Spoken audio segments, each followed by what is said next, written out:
Hello, my name is Jacob Bottolato, and I will be demoing my radical and darn awesome radar.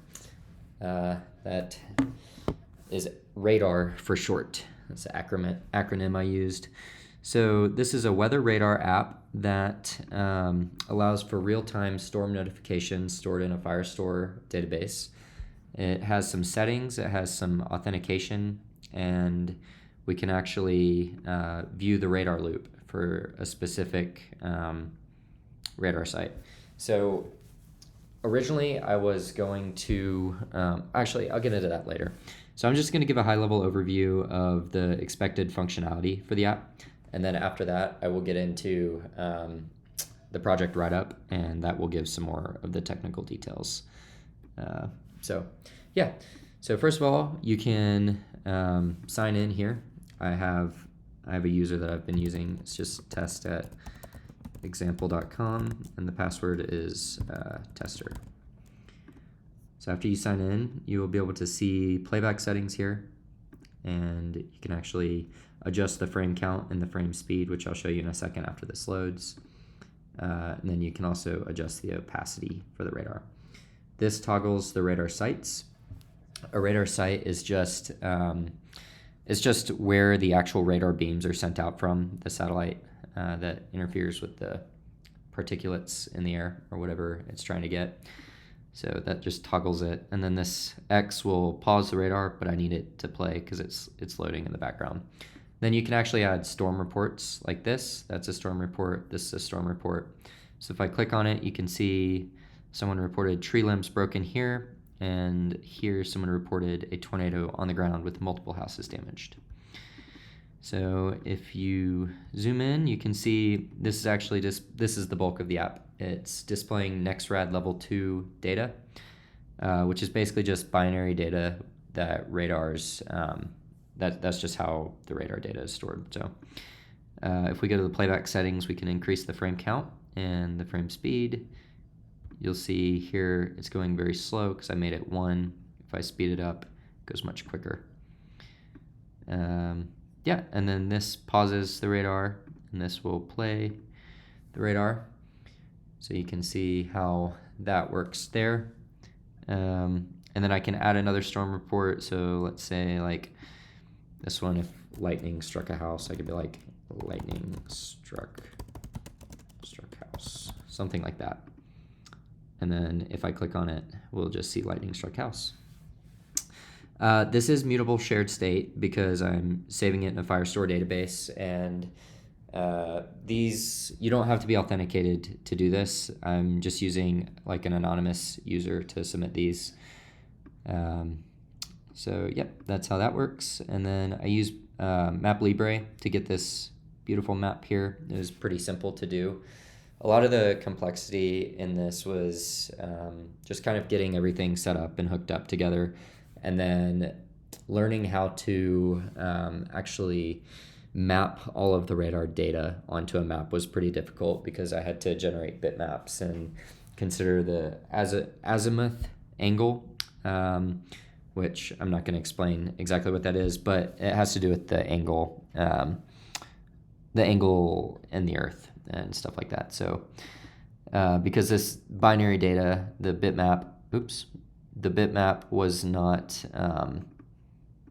did not come circular like this. I had to do that to get it to render correctly. So that is a high-level overview. I'll also demonstrate signing out. You can see the settings are no longer there, and then if I sign back in, they're there again. So there we go. There might be a couple bugs in this, but I do plan to actually make a real application out of this that is operating system agnostic. So won't be in Kotlin, sadly, but I do plan to actually release this at some point. I'm going to start working on that pretty soon. That is the basic functionality of the app. Now I will get into some of the architecture for this, starting with this. So I've never used a bunch of these AWS services before, but I decided to use them as kind of a custom backend for processing some of this. So all of these radar notifications actually come from a SNS topic. So the National Weather Service, they provide some documentation for this, and this is where that comes from.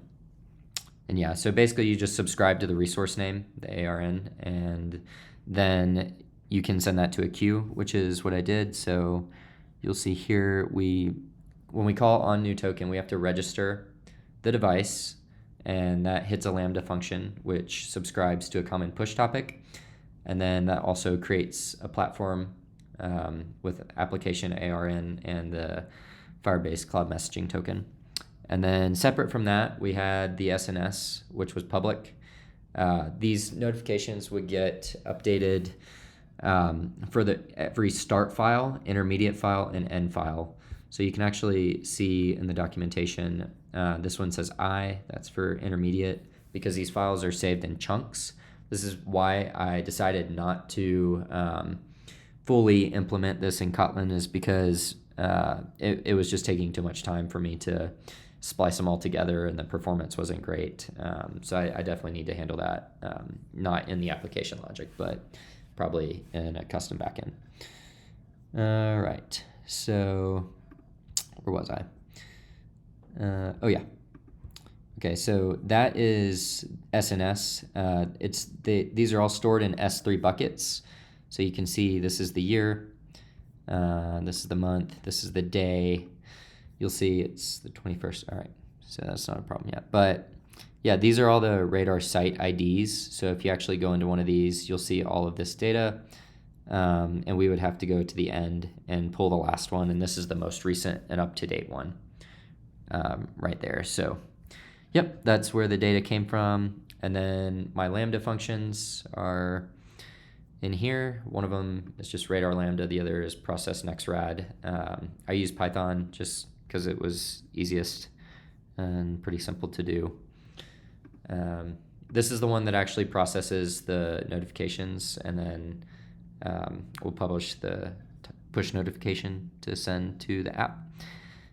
And yeah, I'm not going to get into all this. This is in the source code. I'm pushing it to GitHub, so you guys can look over it if you're interested. I also did use SQS, you can see here. So if I go SQS, this is Amazon's simple queue service. Got a radar queue right here, and I think I might have to change this to US East 1. Yeah, so here's the ARN that it's subscribed to. This is the Nexrad level 2 object filterable, which is what is over here. All right, and I also used CloudWatch some for some logging and debugging and stuff, but that was kind of annoying, and I actually went over the free tier, so I had to turn it off. I used API Gateway to route the initial registration to the right Lambda. And then I had to change some of the IAM configuration as well, just because the permissions and stuff weren't set up quite right. This did take a while for me. It probably took 2 or 3 days. I'm not super happy about that, but I've never used AWS like this before. So it was definitely great, definitely learned a lot. And yeah, that is the back end. Let me see if there's anything else I wanted to go over. No, I'm just going to go over the project write-up now. So I was the only one who worked on this. I was the developer. And it is a real-time crowdsourced storm tracking app that overlays live Nexrad radar frames on an interactive MapLibre map and lets users drop, view, and look at other storm reports. Like I mentioned, I use MapLibre for the map. I use Firebase for authentication. I use Firestore for the live storm report feed. And then I used Firebase Cloud Messaging for the notifications. And you can actually see that they are working. in here. These are all the chunks that are coming through. These are all intermediate, and let's see, there's a start and here's an end. So that's kind of how that works. I did actually have to hard code these radar frames in here. So if you're getting confused like why they're always the same, it's because they're actually hard coded specifically for this KSJT radar site. So if you're running this locally, you'll want to make sure that you just look at KSJT. I believe this is like San Antonio or San Angelo. Okay, so yeah, San Angelo in Texas. If you click this, it doesn't matter which one you have selected. It's gonna do this one, and that was because I thought it was outside the scope of this project to process all of this, because it would just be kind of ridiculous, because yeah, there's over 10 million requests were being sent per day, and I just can't handle that right now. All right, so that is that. And then I use some coroutines to download and decode the radar frames. Jetpack Compose is what I used for actually creating this. It's in this map composable right here. I had not used this before, so I did have to use some AI to help me kind of understand exactly what Jetpack Compose is. But it was not that difficult to get it working. I also used the camera position API for centering the map and zooming. So you can zoom if you double click and drag. So it lets you zoom if you do that.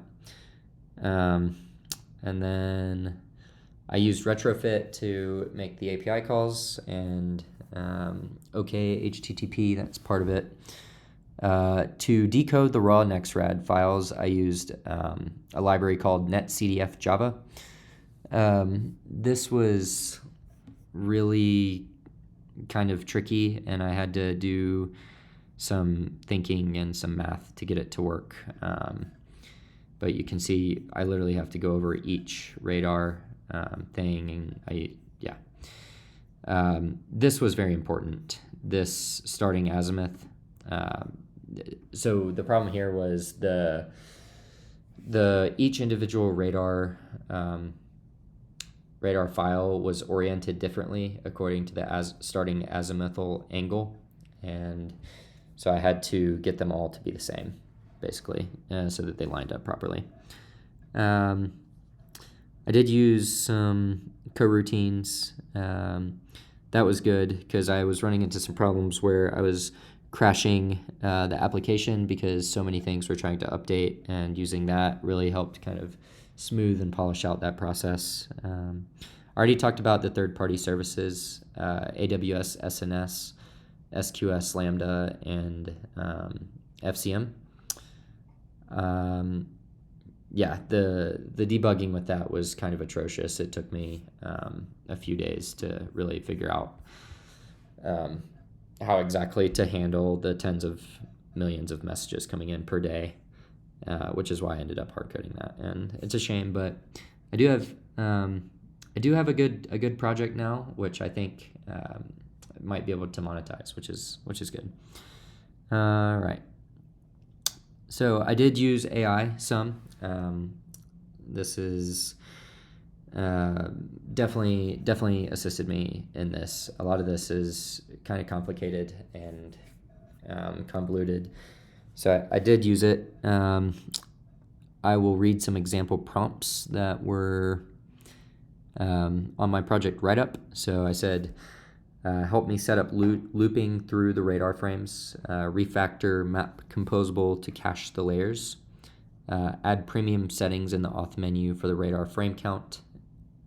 Then I also needed to consider the starting azimuthal angle for each radar frame. So I said, explain azimuthal angles and how they can be taken into account when creating the reflectivity bitmaps. That was probably the most important thing that I asked it about. It also did help me kind of boilerplate some of the UI, which was very helpful as well. It did, however, sometimes omit context and truncate code, which required a lot of manual reintegration and debugging. I do, however, consider this kind of more of a pro than a con because it allowed me to understand the inner workings of the NetCDF library a little bit better, which is kind of invaluable considering I do want to take this and apply it to an operating system agnostic application. Some of the UX highlights, you got this, just a couple simple buttons, and then these radar site buttons. It's really nothing extraordinary about the UI. I do think it looks pretty decent for the amount of time I spent on it though. And then getting the radar frames to display, that was really the most difficult part. Backend, I talked about the raw binary files. It's in a .nc file extension. I did have to save those to a temporary file and then decode them. And I did create my own reflectivity color map, if you will. Okay, and then I do have a Firestore listener, which listens for the reports that get submitted. Yeah, I already talked about the most difficult debugging story. One other thing, I did have, well, I kind of touched on it already, but the performance cost of tearing down and rebuilding the layers in MapLibre led to some crashing of my app. And then I also learned a lot about rendering Nexrad data using bitmaps. But that's not really specific to Android. The most difficult debugging story, I think I already touched on that. So if you want to build this and actually run it, all you have to do is do git clone my repo, then make sure that the Google services JSON file is there. Then you want to sync Gradle and choose the emulator. Then you actually want to run or debug. And I am actually going to run this on this device just so that we can see the storm reports are there. So that had cached an old version, all of those old ones. The last time the app ran, I had a bunch of test ones, and these are more real reports that I just went in and added. So yeah, you can see here, you get these same ones. And if I submit one on this device, you'll see that it will show up on this one. Yep, immediately. So there you go. That is pretty cool that it does that. And yeah, that is my demo.